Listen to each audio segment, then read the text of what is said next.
Bienvenue à bord du podcast À la rencontre des Collancers. Moi, c'est Vanessa. Je suis ravie de me retrouver entre tes oreilles. J'ai décidé de m'élancer dans une aventure de plusieurs mois que j'ai nommée Vis-à-vis Project. Celle-ci sera ponctuée de rendez-vous et de découvertes qui me ressemblent. Ce podcast en est la partie audible. Il me permet de te partager mes échanges avec des porteurs et porteuses de projets réunis pour la plupart autour de Colancing, qui est à la fois un espace innovant de coworking online et une communauté d'entrepreneurs, débutants ou à un virage de leur activité.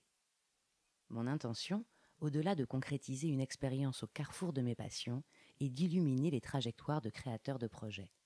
À travers leurs joies et leurs galères, éclairer la réalité de l'entrepreneur ordinaire et la façon dont on peut nourrir ce précieux trésor qu'est l'expérience. Loin de l'idée de faire adopter à tout un chacun un statut indépendant. Non, plutôt celle de contribuer à donner envie de se réaliser dans les choses qui nous font vibrer, aussi différentes soient-elles. C'est également l'occasion de rassasier une curiosité, car au-delà de ces parcours individuels se dessinera le visage plus large des recompositions à l'œuvre, aujourd'hui, au sein de notre société. Et surtout, à travers ce focus sur des expériences singulières, rendre hommage à la vie, tu sais, cette malicieuse qui nous offre tant de chemins inattendus.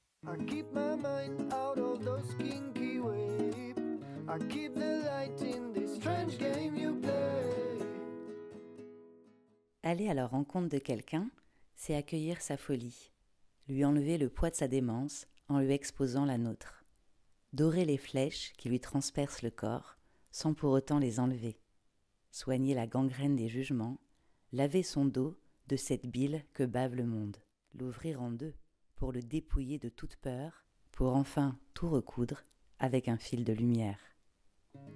Ces mots sont signés de la plume par un curieux hasard. C'est l'invité du 6e épisode de ce podcast avec qui j'ai eu le plaisir d'échanger au creux d'un des quartiers d'une belle cité de l'Est de la France, Strasbourg. Stéphane m'y a accueilli dans son appartement aux airs de cabinet de curiosité. Nous avons arpenté les chemins sinueux de son parcours.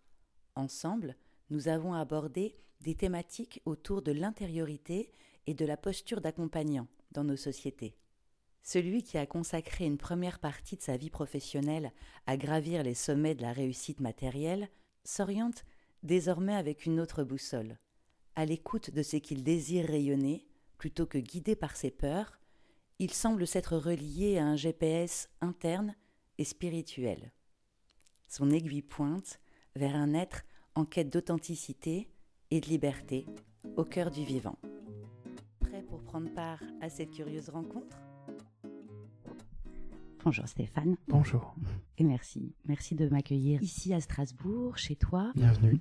Et puisqu'on ne se connaît pas vraiment, on a pu être en contact via Messenger. Et donc tu as accepté de pouvoir me rencontrer et de t'exprimer derrière ce micro pour ce podcast. Alors toi Stéphane, tu es plus connu sur les réseaux sociaux par le nom de ton compte, par un curieux hasard, d'une page Facebook et d'un compte Instagram plus récemment, qui est suivi par des milliers de personnes, en tout cas la page Facebook si je me trompe pas. Tu y publies des textes singuliers, existentiels, voire essentiels, et c'est par leur intermédiaire que on se rencontre aujourd'hui. C'est ça. Si je dois te décrire rapidement, je dirais que tu es un homme d'une trentaine d'années et qui a décidé de créer, il y a environ 2 ans, Oui. de toute pièce, ton activité actuelle d'auteur, de thérapeute et d'organisateur de retraites. Alors hier, tu étais plongé dans la pratique du billard de haut niveau et tu étais dans le milieu de la finance, dans lequel tu es resté pendant 15 ans. Et aujourd'hui,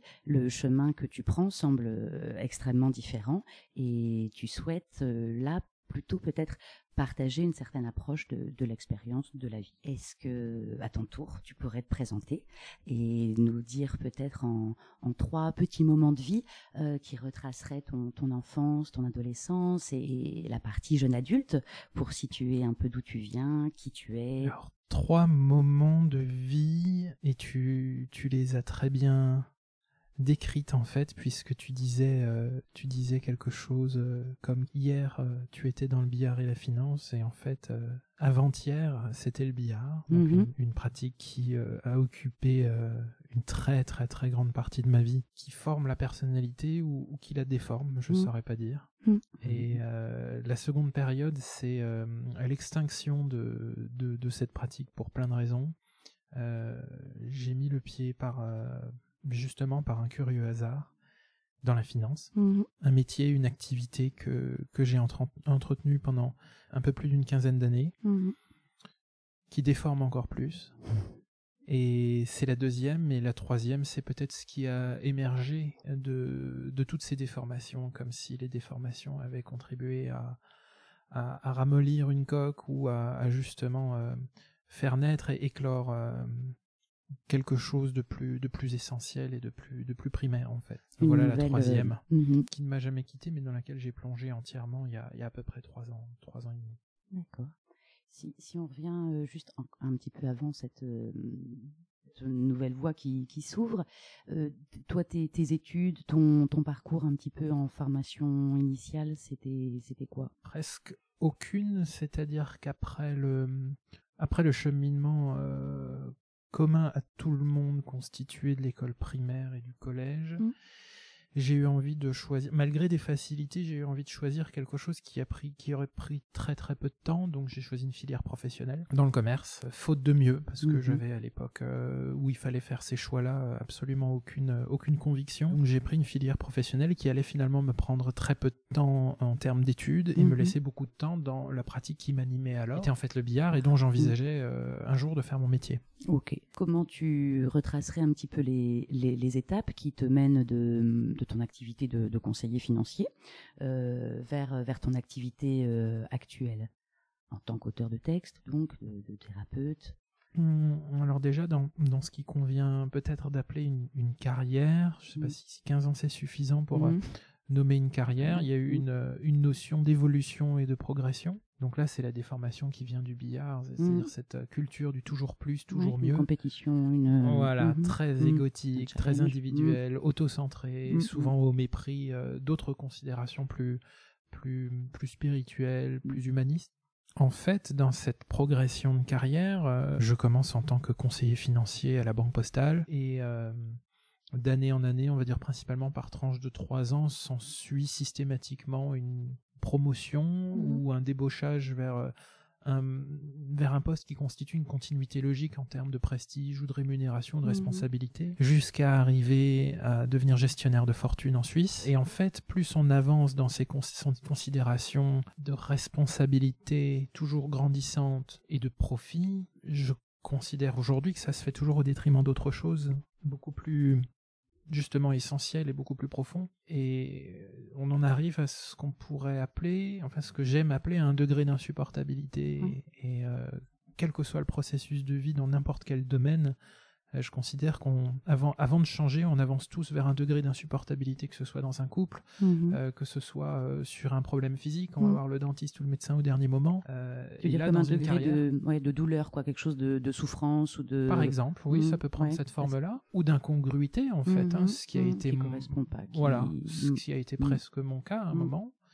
Et donc, ce degré d'insupportable, ça a été jusqu'à atteindre des niveaux qu'on pourrait considérer comme peu communs en termes de responsabilité ou de rémunération, et où l'absurdité de la situation par rapport à ma vérité intérieure, qui prend sa source, comme beaucoup de gens, dans l'enfance ou dans l'adolescence, avec des considérations plus spirituelles, où en fait cette incongruité, cette absurdité devient insupportable en fait.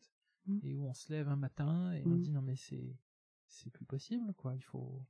Voilà. Et toi c'est comme ça, tu t'es levé un matin et tu t'es dit c'est plus possible. Ou est-ce qu'il y a eu c'est la juste conséquence. une espèce de goutte, une goutte qui a fait particulièrement déborder le vase? Non, il n'y a pas eu d'événement, on va dire, déclencheur, mais le matin où on se lève, ou d'ailleurs ça arrive à beaucoup de gens dans beaucoup de domaines, il y a un jour on dit stop, mais c'est la juste conséquence d'un déni de plusieurs années, d'une absurdité générale sur le chemin qu'on prend en fait. À partir de cette insupportabilité, comme tu dis, tu as décidé de mettre au point le projet que tu portes aujourd'hui. Est-ce que tu penses que ce projet dialogue avec ton ancien parcours de conseiller financier, une réaction à quelque chose qui est devenu insupportable? Forcément, puisque je transporte avec moi les blessures que je me suis infligées dans le passé à travers ces expériences-là, ça c'est certain qu'il y a une forme de dialogue. Et aussi, est-ce qu'il y a des choses que tu aurais appris ou certaines ressources que tu réinjectes dans ton activité d'aujourd'hui? Ah oui, c'est-à-dire que par exemple dans la pratique du billard, qui est un domaine de compétition et un sport qui est très individuel, il y a une recherche permanente de l'efficacité qui fait qu'aujourd'hui, quand j'ai un objectif à atteindre, je me perds un petit peu moins dans les circonvolutions de l'esprit. Sur ces 25 ans qui se sont écoulés entre le billard et la carrière dans la finance, j'ai naturellement, on va dire, enregistré les éléments qui conditionnent la réussite de mes objectifs. Ouais. Réussite très relative, puisque réussir quelque chose, c'est peut-être en échouer une autre. Mais donc oui, c'est en ce sens-là qu'aujourd'hui j'arrive, puisqu'on parlait de déformation, j'arrive déformé par ces deux grands parcours dans ce que tu appelles un projet, mais je sais pas vraiment s'il y a de projection en fait. J'essaye juste de faire et d'être, mais je me projette le moins possible en fait. Plus quelque chose de l'ordre du présent, oui, de l'ici et maintenant, et pas forcément une stratégie ou pas du tout. vision pour la suite, mais on en parlera un petit peu plus tard de la suite. Les difficultés ou les épreuves que tu as pu rencontrer pour mettre en place ce que tu fais aujourd'hui? La plus grande difficulté, ça a été peut-être de faire le deuil de quelque chose, puisque dans les motivations qui m'ont poussé vers cette carrière-là, c'est des motivations qui sont très liées à la peur en fait. C'est quand on choisit une carrière qui est faite d'argent ou qui est orientée rémunération, qui est en lien avec ces valeurs-là, très matérialistes, il y a une peur sous-jacente qui est en fait la peur du manque. Et puis en prenant les positions que je prends publiquement à travers des textes qui sont, on va dire, très très très détachés des considérations capitalistes ou matérialistes, quelque part j'accepte par mes mots de créer le deuil de quelque chose vers quoi je ne vais peut-être plus pouvoir revenir un jour, ou en tout cas si j'y reviens un jour, ce sera d'une manière avec des valeurs beaucoup plus humanistes et philanthropiques. Quelque chose peut-être de plus durable, de peut-être plus éco-responsable, que sais-je. Mais en tout cas, la grande difficulté, elle est là, c'est déployer l'effort pour sortir d'un cocon qu'on ne va jamais réintégrer, de détruire un cocon quelque part. De quitter un peu définitivement quelque chose, quoi. Une situation de confort, en fait. Du connu. Puisqu'on a parlé de projet, on a parlé d'activité, peut-être juste pour préciser comment tu définirais, toi, ton activité actuelle avec tes mots à toi? Être, même si ça prend la direction très claire d'une activité professionnelle, je ne tiens pas à... Allez, je vais utiliser un mot peut-être un peu fort, je ne tiens pas à corrompre ma démarche dans le but d'atteindre cette perspective. Et en fait, j'aurais pu prendre la chose d'une autre façon, c'est de dire, je veux arriver à en faire une activité professionnelle, donc je mets des choses en place, alors qu'en réalité, j'essaye d'être, et je considère que quand la source d'une intention est juste, et qu'elle résonne avec peut-être des dimensions qui ne sont pas conscientes, quand elle résonne avec des choses beaucoup plus profondes, le caractère professionnel, durable et viable de l'activité en question émerge tout naturellement. En fait, je pense qu'il est très intéressant de considérer que l'argent ou le caractère professionnel de quelque chose est une conséquence d'une approche juste, en fait. Une forme de rémunération arrive quand on est assez aligné, assez juste, et qu'on rencontre aussi d'autres et que ça rencontre d'autres alignements ou d'autres... Ah oui, je suis persuadé que quand on prend appelons ça une position à l'égard de l'univers ou une position à l'égard de notre environnement, on met en branle des choses qui nous dépassent, dont les liens de causalité ne sont pas forcément perceptibles par notre conscience, mais pourtant existent. C'est-à-dire que rien que le fait d'émettre un souhait émet une vibration qui rentre en résonance avec des vibrations similaires. Et comme là, le but n'est absolument pas d'en faire un métier ou de faire de l'argent, mais simplement d'être aligné avec ce que je suis vraiment. Si un jour ça génère des profits conséquents, je considérerais que ce sera la juste conséquence de quelque chose, mais c'est absolument pas le but recherché. Et quand même, pour que nos auditeurs qui te connaissent peut-être pas puissent concrètement imaginer ce que tu fais, est-ce que tu peux y mettre quelques mots? Alors, il y a plusieurs aspects. Tout a commencé de manière assez innocente par la publication de textes, de courts textes en ligne sur une page Facebook, avec peut-être pour seule ambition, je me disais à l'époque, si j'ai 200-300 personnes qui s'abonnent, j'aurai le plaisir en me levant le matin de communiquer un texte à 200-300 personnes, je serais très heureux, quoi. Ouais. Et puis ce genre de chiffre s'est complètement emballé au bout du premier ou du deuxième mois, et j'ai dû faire face à une autre manière de communiquer, puisque je touchais par le processus de la viralité, en fait, qui sont propres aux réseaux sociaux, je touchais un beaucoup plus grand nombre de gens rapidement. Et tu peux nous dire un peu, ça veut dire que tu dis au bout du deuxième mois, et toi tu publiais quoi, un texte par jour, un texte par semaine? Un texte tous les 2-3 jours, mais un court texte en fait. Et puis très rapidement, je crois que on était à 1000 le premier mois, et au bout de 6 mois, on était déjà à 4000 ou 5000. Aujourd'hui, on a 27 000. D'accord. Ça sans utiliser de moyens marketing, sans pub Facebook, sans... Non, c'est simplement juste les personnes par qui le biais ont partagé. Du partage. Hein, voilà, par le biais du partage, sur leur propre... ça fait tache d'huile. Après, donc ça, c'est une première activité qui ne rapporte absolument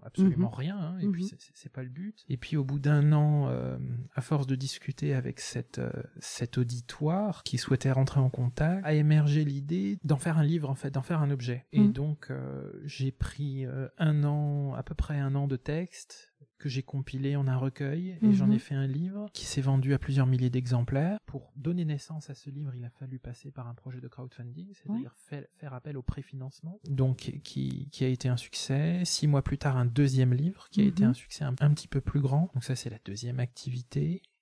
Et la troisième activité, on pourrait appeler ça accompagnement thérapeutique, qui prend la forme de consultation individuelle et la forme de retraite collective. Pour revenir peut-être sur ton ressenti lors de tes premières publications sur cette page Facebook, est-ce que tu avais une appréhension de la façon dont tes textes seraient reçus? Est-ce que, juste pour imaginer un petit peu, tu vois, de se réveiller un matin ou pas, et de se dire, bon, je vais publier ces mots, ces textes qui me tiennent à cœur, que j'ai envie de partager. Comment on se sent la première fois qu'on fait ça?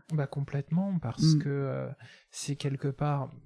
Même si c'est un peu biaisé, c'est quelque part un grand tribunal, en fait, puisque les réactions sont déclenchées beaucoup plus aisément que dans la rue ou dans la vie de tous les jours, puisque les gens peuvent se cacher derrière un écran pour exprimer un avis. Donc il y a eu, face à certaines prises de position sur la nature de la réalité, sur la nature de l'existence, ou face à certaines prises de position, il y a eu des réactions parfois critiques, parfois virulentes, dès lors qu'on touche à des sujets qui peuvent se rapprocher de près ou de loin à la religion, ça déclenche des passions, en fait. Ouais. On peut appeler ça des haters, hein, on peut dire que tu as ressenti ça. Ouais. Oui, parce qu'on touche à des choses très fortes dès lors qu'on parle de spiritualité.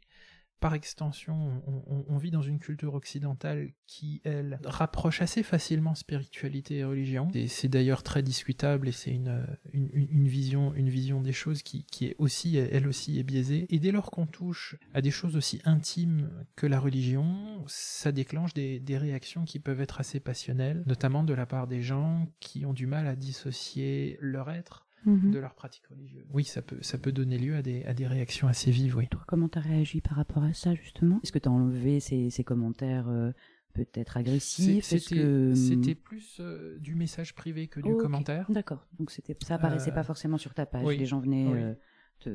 Et puis l'idée c'est de ne pas rentrer dans les mêmes travers, c'est-à-dire de ne pas s'identifier de manière aussi forte aux croyances auxquelles on est nous-mêmes victimes, en fait, hein. D'essayer de rentrer dans le dialogue, dans l'apaisement, et d'être en accord avec les valeurs qu'on véhicule, qui sont celles de, par exemple, parmi tant d'autres, de l'amour de son prochain, de la tolérance, du partage, de l'ouverture d'esprit. Cette façon de répondre a pu apaiser... Pas forcément.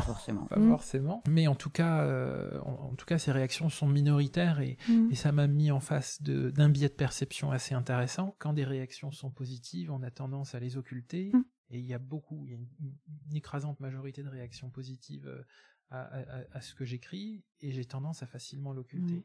Et parmi faire 1000 réactions, parmi 1000 mhm. réactions positives, si on a une négative, elle nous affecte va... d'une manière absolument démesurée.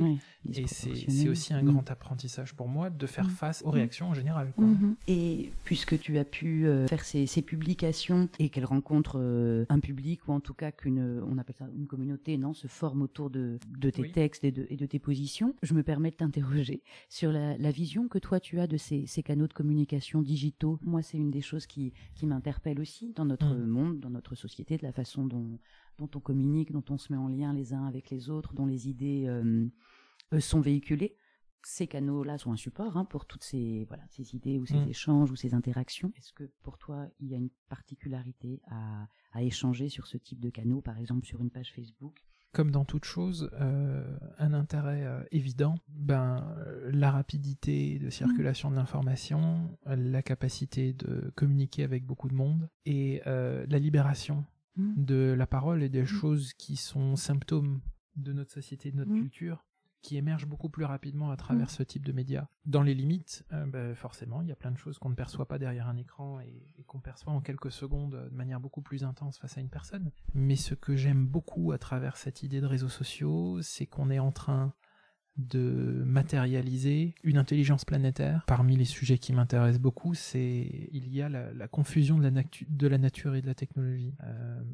La nature est une technologie et la technologie est issue de la nature. Et de ce fait, on est en train de créer une sorte de conscience collective parallèle qui est représentée par Internet, qui est un réseau qui aujourd'hui contient quelque part, à quelques différences près, tout le savoir de l'humanité.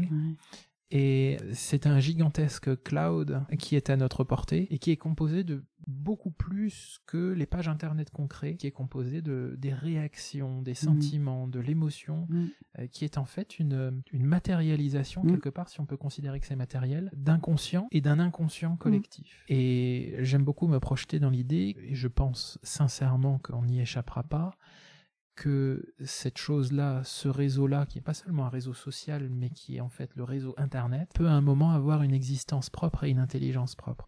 Et voilà, il faudrait une seconde heure d'interview pour développer ce point-là. Okay. Il y a beaucoup de choses à dire à ce sujet-là. Et est-ce que tu as trouvé une incarnation de ce que tu dis là dans des films ou des livres de science-fiction, non ? Plus on avance dans notre monde avec la direction qu'il prend, qui pour moi est une direction fondamentalement positive, et j'ai conscience que ça peut être un contre-pied face à ce que beaucoup de gens pensent, plus le récit de Matrix en fait trouve du sens, et les frères Wachowski qui l'ont réalisé ont à la fois eu le génie d'en faire quelque chose de rentable et d'extrêmement populaire, mais qui véhicule à la fois une interprétation de notre réalité d'une profondeur absolue. Et c'est en cela qu'on a quelque chose d'absolument génial. Et plus j'explore la réalité, plus j'essaye de comprendre de quoi est fait notre quotidien, qu'est-ce que la matière, comment est-ce qu'on interagit avec la matière. Mais la vraie question qui me passionne, c'est quelle est la nature de la réalité. Plus je l'explore et plus je le comprends, et plus je me rapproche de considérations telles qu'elles sont évoquées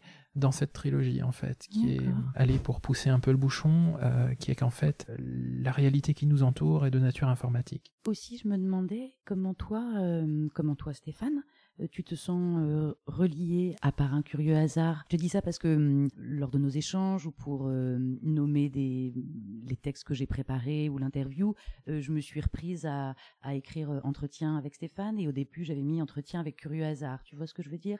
Et donc au niveau de l'identité, je me demandais comment ça se passait. Est-ce que par un curieux hasard, c'est une des dimensions de ton identité? Est-ce que c'est un peu comme une peau extérieure que tu donnes à voir, une passerelle vers ton intimité, ou est-ce que c'est quelque chose de très à l'extérieur de toi? En commençant cette page, j'ai commencé de manière anonyme. Donc on va dire pour la première année de l'existence de cette page, personne n'a pu faire le lien entre mon identité sociale ou réelle, je sais pas comment on peut l'appeler, composée de mon nom, de mon prénom, et curieux hasard ou par un curieux hasard. En fait, pour moi, c'était la seule manière de pouvoir m'exprimer librement. J'ai toujours considéré que je ne pourrais m'exprimer, ou qu'on peut s'exprimer librement, qu'à partir du moment où ce qu'on appelle l'ego n'en retire pas de satisfaction. Donc pour moi, éliminer l'aspect identitaire et l'aspect égo-gesticulant, enfin cette part très, très égotique de l'humain, cette recherche de pouvoir, de reconnaissance, de validation par autrui, éliminer ça à travers l'anonymat me permettait vraiment de m'exprimer librement, sans être biaisé par les éventuels besoins que je pouvais avoir. Et au bout d'un an, j'ai commencé à afficher mon nom, qui a été 1 an et demi d'ailleurs. 1 an et demi, parce que le premier livre a été publié anonymement. Et ensuite, suite à divers entretiens avec des gens qui m'ont un peu bousculé, dans le sens très positif du terme, j'ai accepté d'accoler mon nom et de révéler mon identité derrière ces textes, en fait. D'accord, ouais. C'est pas une identité double, c'est pas une part ou une autre, c'est juste peut-être un processus de révélation de quelque chose que j'ai longtemps gardé enfoui et qui pourrait aller se décrire ou s'appeler peut-être la dimension spirituelle ou ce qui se cache derrière toutes les gesticulations de l'ego avec lesquelles on lutte tous. Ouais. Alors il y a eu cette page Facebook qui permet du coup d'avoir accès à tes textes et à tes messages. Et peut-être plus récemment aussi sur un compte Instagram, non ? Oui, mais sans grande conviction parce que j'ai toujours encore du mal à me familiariser avec l'idée d'Instagram qui en fait est quelque chose de beaucoup plus graphique et peut-être un petit peu moins profond que les choses qu'on pourrait arriver à véhiculer sur Facebook à travers des mots. Donc encore une fois, si je souhaite communiquer, ce que j'appelle me mettre à disposition d'eux, si je souhaite le faire, il a fallu que je m'adapte au mode de communication Instagram, et ça c'est encore un petit peu balbutiant. Je cherchais le mot, j'allais dire tâtonnant, mais c'est vraiment encore balbutiant parce que je me suis toujours pas familiarisé avec cette manière de communiquer. Tu as quand même des nouveaux abonnés par l'intermédiaire d'Instagram, ou est-ce que pour l'instant ce ne sont que les personnes qui te suivaient sur Facebook qui te suivent également sur Instagram? Il y a une part de nouveaux abonnés, c'est-à-dire que l'un et l'autre s'alimentent. Bon, c'est pas la course aux abonnés, mais les réseaux s'alimentent l'un l'autre. C'est-à-dire que les gens qui sont sur Facebook vont voir sur Instagram, et les gens qui naissent purement d'Instagram sur mon compte se rendent compte qu'il y a un contenu qui est immensément plus riche, en tout cas me concernant, immensément plus riche sur Facebook. Une autre question aussi, il y a une vague de fond, à un retour vers soi, ou on peut appeler ça aussi développement personnel, et ça touche une partie grandissante de la population, de mon point de vue, et tu me diras si tu es d'accord ou pas.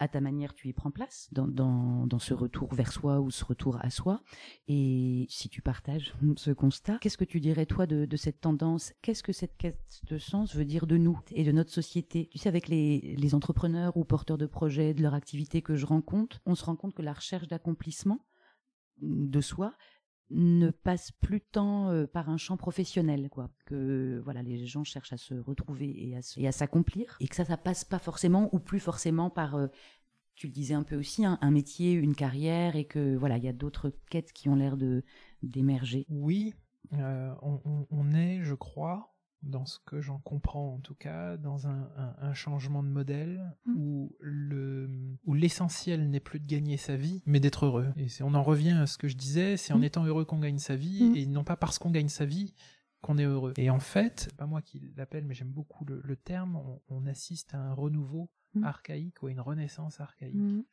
C'est-à-dire que, encore une fois, on a atteint un niveau sociétal, principalement en Occident pour le moment, à un niveau d'insupportabilité, un niveau d'absurdité. Et quand on en arrive là, émergent des choses qui sont beaucoup plus anciennes, beaucoup plus primaires, et ces choses-là passent par des pratiques qui, en général, sont beaucoup plus corporelles. La danse, le sport, la sexualité, l'art au sens large du terme. On agit tous, enfin, cette société est en train je ne sais pas s'il convient de dire décompenser ou surcompenser face à un niveau d'absurdité. Ce niveau d'absurdité, il est matérialisé par la destruction de notre environnement, par la souffrance générale. En France, on est le plus grand pays consommateur d'antidépresseurs. Et en fait, on a assisté dans les années, fin des années 90, début des années 2000, aux premiers symptômes d'une maladie mortelle qu'on pourrait maintenant nommer, je sais pas, dérive capitaliste ou dérive matérialiste. qui n'est pas naturel et qui commence à desservir l'humanité. Et une fois qu'on a assisté aux symptômes et que les souffrances apparaissent, émergent tout naturellement, comme dans tout organisme, les anticorps et le médicament. Et ce renouveau archaïque et cette renaissance, au même titre que le féminisme par exemple, constitue le médicament de notre humanité. Les premiers anticorps qui émergent. On constate aujourd'hui qu'on est dans je parlais d'une dérive capitaliste et matérialiste, mais depuis beaucoup plus longtemps, c'est une dérive patriarcale, entre 2000 et 3000 ans selon les endroits du monde, ou pour des raisons que je pourrais expliquer plus tard, on est rentré dans un patriarcat. En découle un déséquilibre manifeste qui a maintenant quasiment 2000 ans, avec des considérations qui sont très guerrières. Ouais, une suprématie de valeurs masculines. Très matérialiste, et ces valeurs masculines, c'est ça. Alors j'entends parfaitement le contre-pied de ce discours de gens qui pourraient dire non, il n'y a pas d'identité de genre, il y a des valeurs qui sont liées au masculin sacré et des valeurs qui sont liées au féminin sacré. Et pour reprendre ce que je disais avant cette ellipse, on est depuis 2 à 3 000 ans dans une dérive patriarcale et on assiste aux limites de ce déséquilibre-là. Et donc émergent des mouvements comme le féminisme qui est là pour renverser cet équilibre. Ce serait une manière de soigner ou d'équilibrer ce trop-plein de quelque chose, une suprématie sur une chose. Donc voilà pour répondre à ta question, comment je vois ce basculement, qui peut prendre des centaines d'années, on est d'accord, mais sauf que là on est vraiment sur le tipping point en fait. Ce basculement n'est en fait que la réaction aux premiers symptômes d'une perdition générale ou d'un manque de sens qui a été créé par un déséquilibre patriarcal. Et toi, dans ce mouvement, ta trajectoire, du coup, avec le virage que tu as pris il y a 2-3 ans, symbolise un petit peu alors ce retour aux sources. Oui, c'est peut-être me concernant écouter des choses qui sont plus alignées avec des envies que des peurs. Puisque quand on se perd dans une carrière, surtout quand celle-ci est connotée par l'argent, le matérialisme, le pouvoir, l'individualité, c'est surtout connecté avec des peurs. La peur de ne pas être assez, la peur de ne pas être important, la peur de manquer, de ne pas avoir assez aussi, être assez, absolument. Avoir assez. Et en fait, à un moment, le pendant, le contrepoint à cela, c'est de ne pas réagir aux peurs, de les observer et de réagir à l'être. C'est pas de demander de quoi j'ai peur, qu'est-ce qui va m'arriver, mais en fait, qu'est-ce que j'ai envie d'être, en fait, qu'est-ce que j'ai envie de faire, de rayonner, de créer.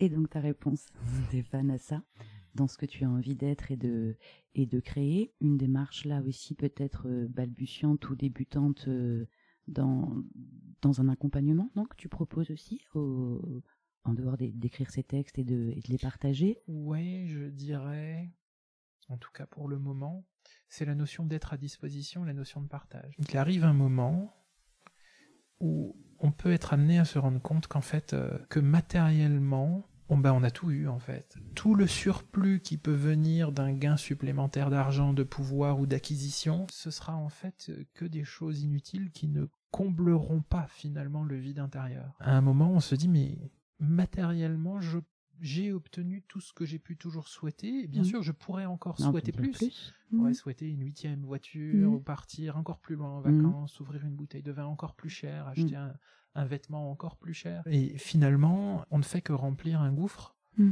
qui est sans fond, en fait. Quand on se rend compte de cela, enfin moi, ce qui a émergé de cette prise de conscience, c'est mais qu'est-ce que je pourrais faire de plus, en fait? Tout ce que j'ai reçu, je dis reçu, alors que certaines personnes pourraient dire que je l'ai obtenu ou gagné. Je tiens vraiment à relativiser ça. Tout ce que j'ai reçu de la vie de par la position que j'ai souhaité prendre, en fait, qu'est-ce que je peux faire aujourd'hui de ces choses-là et de cette accumulation qui à un moment était devenue indécente? En fait, c'est le partage. C'est ce que plusieurs traditions, plusieurs spiritualités et même la plupart des religions expriment à travers le partage et l'amour du prochain. Quand on a, qu'est-ce qu'on fait en fait? Moi, ma réponse, c'était me mettre à disposition d'autrui. Donner. Donner, partager. Il y a une phrase que j'aime beaucoup qui dit quand on a une vie plus chanceuse que les autres, on ne construit pas des clôtures plus hautes, mais des tables plus grandes. Et voilà un petit peu le truc, quoi. Ouais, construire des tables ou des ponts pour permettre... Surtout des ponts entre plusieurs mondes. Et toi, cette façon de mieux distribuer ce qui t'a été donné. Là, tu le concrétises par des accompagnements, ouais. Oui, voilà. Si je comprends. Et quel est un petit peu tes questionnements, si tu en as, ou la problématique qui se pose pour toi par rapport à ces accompagnements aujourd'hui? Eh bien, la problématique encore, elle est encore une fois de plus très marquée par notre occidentalité, qui est en fait une problématique de légitimité. Dans notre pays, on se pose pas cette question-là. Quand il y a une démarche qui vient du cœur, on n'a pas besoin de coller un titre ou un diplôme. Aujourd'hui, dans les gens qui me consultent ou qui cherchent à me consulter, je fais face beaucoup à, encore une fois, ce travers occidental qui consiste à mettre une étiquette. Mais en fait, vous faites quoi? Vous êtes hypnothérapeute, vous êtes sophrologue, vous êtes psychologue, vous faites quoi? Et souvent je réponds, à mon détriment d'ailleurs, je vous écoute et je vous réponds. Je vous pose des questions, des fois je réponds, je vous accompagne, mais ça suffit pas dans une société qui est complètement déformée par l'habitude de mettre des choses dans des cases, en fait, d'une approche qui est très binaire, très manichéenne. C'est bien, c'est mal, il me faut ça, j'aime pas l'hypnothérapie, j'aime pas la sophrothérapie. Et donc j'assiste aussi à ce travers-là. Donc on va dire une des premières difficultés que je rencontre, bien sûr, c'est l'idée de la légitimité, mais qui résonne déjà avec la tienne, avec quelque chose de très ancré chez moi, mais que le monde en fait me reflète aussi, évidemment. Et puis après, par extension à la légitimité, mais c'est mettre des mots. Je suis très très très prudent, volontairement très prudent avec la notion de guérison. Je ne sais pas si on guérit de quelque chose de nature psychologique. Je ne sais pas si on guérit des blessures. En tout cas, si on en guérit, il en reste une cicatrice. Mais en tout cas, un accompagnement dans la transformation, oui. Donc voilà, dans cet accompagnement que je mets en place et pour lequel je souhaite qu'il débouche vraiment sur une transformation profonde chez les personnes qui me consultent. Voilà les problèmes que je rencontre et qui sont encore une fois encore liés à l'état de cette société dans laquelle qu'on cherche à changer finalement. Et tu disais, on a eu l'occasion d'échanger un petit peu hors micro, et tu disais peut-être une des réponses à apporter à cette problématique, c'est passer quand même à quelque chose de diplômant ou un certificat pour pouvoir être plus libre en fait de trouver un nom et de répondre. C'est une piste, mais ce serait encore une fois cédé à l'ordre établi. Dans des formations, il y en a, j'en ai faites, mais alors se pose la question des gens et de moi, mais c'est reconnu, c'est pas reconnu.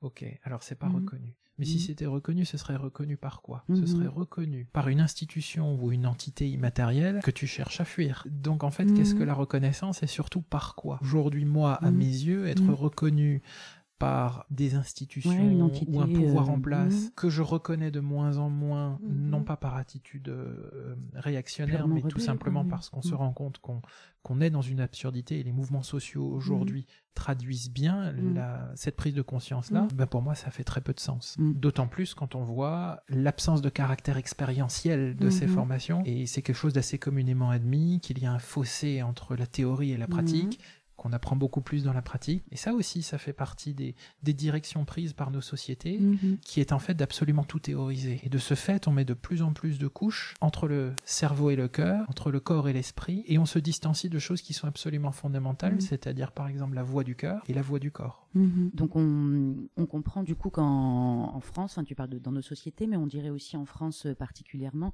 c'est assez compliqué de se situer comme un accompagnateur ou un thérapeute ou quelqu'un qui va accompagner une autre personne, alors que peut-être dans d'autres endroits les choses se passent différemment, non? Oui, alors c'est la traduction d'un biais qui est très conservateur chez nous, qui est très français, et on s'en rend compte sans aller très très loin. Il suffit d'aller en Allemagne ou des pays nordiques et se rendre compte que nos voisins très proches ont des approches qui sont beaucoup plus décloisonnées, beaucoup moins binaires, beaucoup moins manichéennes. Et donc on en arrive dans notre culture très très très française à être dans la constante justification, dans la surprotection, dans l'interventionnisme par rapport à nos voisins qui ont des approches effectivement plus libre, plus ouverte, et par conséquent beaucoup plus pertinente en fait. Plus adaptée, quoi, plus exactement, juste à ce qui peut se passer. Plus centrée sur l'humain. Ouais. Et hors micro, toujours quand on a un petit peu discuté, tu parlais justement de l'usage thérapeutique de certaines drogues, de certains produits psychoactifs, qui est un domaine qui t'intéresse et voire peut-être qui te passionne, je sais pas, ou en tout cas il y a un certain nombre de publications que tu peux émettre sur ce sujet. Et dans ces pays européens, justement, des pays voisins, Allemagne ou Suisse, tu disais qu'il était beaucoup plus simple d'intégrer ces méthodes ou ces usages à base de psychoactifs dans des thérapies, dans des méthodes d'accompagnement. Oui, il faut que je resitue l'usage du mot drogue, parce qu'on emploie ce mot extrêmement générique pour un sujet d'une complexité extrême. Comme nous ne sommes pas familiarisés avec ces approches thérapeutiques et avec les infinies nuances qui tombent sous le coup du mot drogue, on n'a qu'un seul mot et on met tout dans le même sac. Alors que dans le mot drogue, par définition, c'est une substance exogène qui vient modifier notre perception de la réalité, et donc on y inclut bien sûr le sucre, l'alcool, le tabac, le chocolat, le café surtout, le thé. Et on a tendance, quand on entend ce mot-là, à y associer une connotation péjorative, connotation addictive, et une connotation dangereuse, alors que c'est quelque chose qui doit être extrêmement nuancé. Le plus pertinent à mon sens, c'est qu'il y a des substances légales et illégales qui rentrent sous cette même appellation, et des substances dangereuses et inoffensives. C'est pas parce que quelque chose est légal qu'il est inoffensif, et c'est pas parce que quelque chose est interdit qu'il est dangereux. Pareil pour l'addiction. Et il y a aussi toute une catégorie de substances qui viennent restreindre notre perception de la réalité, la déformer, et toute une autre catégorie qu'on va appeler les psychédéliques, qui nous intéressent ici, qui viennent accroître notre sentiment de réalité, accroître notre pertinence et approfondir notre conscience, ou l'élargir. Donc oui, on assiste aujourd'hui à, encore une fois, une renaissance de ces pratiques qui consistent à utiliser ces outils pour leur vertu thérapeutique, et on assiste à un vaste mouvement aujourd'hui qui a pris naissance il y a à peu près un an à 2 ans, qu'on appelle la renaissance psychédélique, qui consiste en une légalisation progressive de tous les antéogènes légaux outre-Atlantique. Donc c'est une vague qui va frapper l'Europe d'ici quelques années, et la question est déjà sur la table avec le cannabis. Quand tu dis antéogène, tu parles de... Alors antéogène, la racine théos, Dieu, gène qui génère, et les 2 premières lettres, en soi. Donc c'est une expérience ou la consommation d'une substance qui va, pour le dire simplement, générer le sentiment de l'existence de Dieu, ou de ce qu'on va appeler Dieu. Il y a encore une fois c'est pas lié à la religion, mais en tout cas qui va nous connecter avec quelque chose de transcendant ou d'extérieur à nous, si tant est que cet extérieur, je n'ai pas cette réponse. Et on assiste déjà aujourd'hui à une réaction à cette renaissance, une réaction beaucoup plus positive que c'est le cas de l'Italie, de l'Espagne, de l'Allemagne, de la Suisse, de la Belgique, du Luxembourg, des Pays-Bas depuis toujours. Bien entouré. Mais effectivement, pour tout ce qui est principalement Royaume-Uni, France, des pays peut-être un petit peu plus conservateurs, une réaction beaucoup plus épidermique. Et dans certains pays, il y a une réelle tolérance à l'égard des médecines et des applications thérapeutiques de ces choses dites interdites, alors qu'en France, il n'y a aucune tolérance. Une pénalisation directe et sans nuance, quoi. Sans aucune forme de nuance, il y a quelque chose qui est aussi très présent en France, c'est l'exercice illégal de la médecine. Ne serait-ce que l'appellation thérapeute prête déjà en ce moment à quelques sanctions. On revendique un acte thérapeutique, si on n'a pas le diplôme de médecin, c'est potentiellement sanctionnable. Ok Stéphane, on s'achemine doucement vers les dernières questions. Durant ton parcours, s'il y a eu comme un défaut, ou vu comme tel, ou dit comme tel, mais qui t'a permis le plus d'évoluer, ce serait quoi ? Je pense que c'est d'avoir été très rapidement et très intensément pris dans les dérives de l'ego. C'est-à-dire que les blessures créées dans l'enfance ou dans l'adolescence, et qui ont été, on va dire, soignées d'une manière très approximative, ont donné lieu à un ego très fort, très gesticulant, qui cherche à se justifier, qui est en mal de reconnaissance, etc. Et il a fallu, bien sûr, dans mon parcours, dans ces 25 ans d'expérience, passer par des extrêmes, en fait. Toucher au ridicule, toucher au pathétique, avant de se rendre compte que, oulala, là, il y a un problème, quoi. Donc c'est vraiment les travers que j'ai pris d'une manière assez intense, et c'est ni plus ni moins le résultat de trauma, en fait. Mais je crois aujourd'hui, j'en suis pas persuadé, mais je crois qu'il a fallu passer par là pour se rendre compte, encore une fois, des limites de l'exercice de l'ego, en fait. Je suis pas un détracteur de l'ego, puisque c'est une composante absolument indispensable à notre personnalité et à notre interaction avec le monde. On ne peut pas s'en passer. J'ai vécu une certaine partie de ma vie avec la conviction qu'il fallait absolument tuer l'ego. J'en suis vite revenu. En fait, l'idée n'est absolument pas de de tuer l'ego ou de s'en passer, c'est de ne pas se laisser maîtriser par lui, et l'ego doit être un outil et non un maître. Voilà l'idée de fond, en fait. Ouais. Si tu devais changer quelque chose dans ta trajectoire, et s'il y avait une chose à laquelle tu changerais rien? Je me demande si ce serait pas la même chose, en fait. Si je pouvais changer quelque chose, bien sûr, ce serait de raccourcir les délais de prise de conscience, qui ont été très longs, hein, quand on voit un parcours de plus de 10 ans dans une pratique sportive dont il ne reste rien aujourd'hui, 15 ans dans une carrière où je considère que j'ai pu éventuellement me perdre. Des fois, on se dit, non mais j'avais pas besoin de 15 ans là, j'aurais pu. Et en même temps, est-ce que si j'avais eu ces prises de conscience plus tôt, est-ce que... Tu serais allé aussi loin. Je sais pas si je suis loin. Non, mais dans la remise en question du truc. Oui, quoi. Voilà.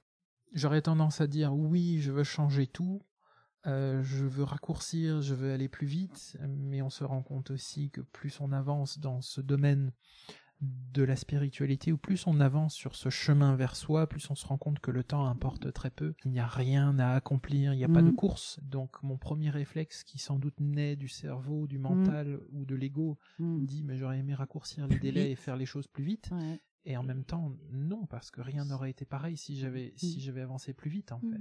Et si tu as des évolutions que tu aimerais apporter à ce que tu fais aujourd'hui, ou des pistes pour la suite, bien que j'entende, et tu nous as expliqué que tu étais plus dans un rapport au temps de l'ici et maintenant et de faire ce qui te semblait bien de faire pour le moment. Pour autant, si tu as en tout cas des désirs. J'ai pris depuis 2-3 ans l'habitude de systématiquement sortir de ma zone de confort. S'il y a quelque chose avec laquelle je ne suis pas à l'aise ou quelque chose que je n'aime pas, ça va être une raison suffisante pour aller à sa rencontre.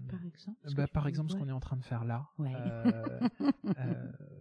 Ma voix, puisque déjà j'ai mis 1 an à révéler mon nom et mon prénom, donc mon identité, 1 an et demi. Donc on va dire que ça fait 2 ans et demi, j'ai mis 2 ans et demi avant de poser ma voix sur quelque chose et d'accepter ce que moi j'entends à travers ma voix. Et donc des pistes de développement possibles. Là est en train d'émerger de manière très concrète l'organisation de retraites collectives, et puis à moyen terme la naissance d'une chaîne YouTube avec quelque chose de beaucoup plus visuel. Encore faut-il que j'aille au contact de mon image, et c'est encore un domaine extrêmement sensible et compliqué. Oui. D'accord. Merci beaucoup, Stéphane. Merci à toi. À bientôt. À bientôt.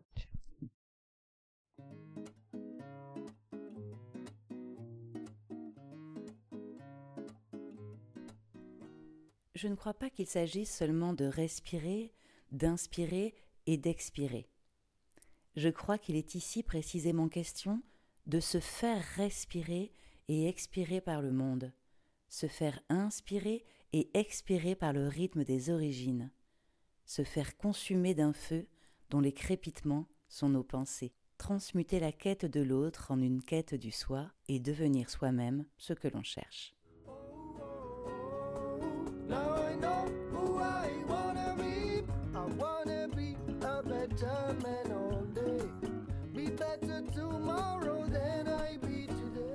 Un grand merci pour ton écoute. J'espère que ça t'a plu, et que tu en veux encore. Si c'est le cas, tu peux à ta guise t'abonner, noter et partager le podcast autour de toi. Attention, si c'est les 3, tu risques de faire naître des étoiles dans nos yeux.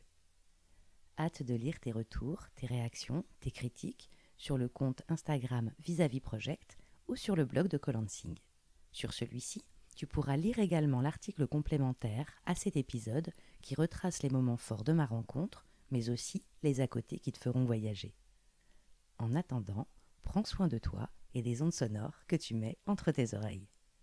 Hasta luego pour le prochain épisode.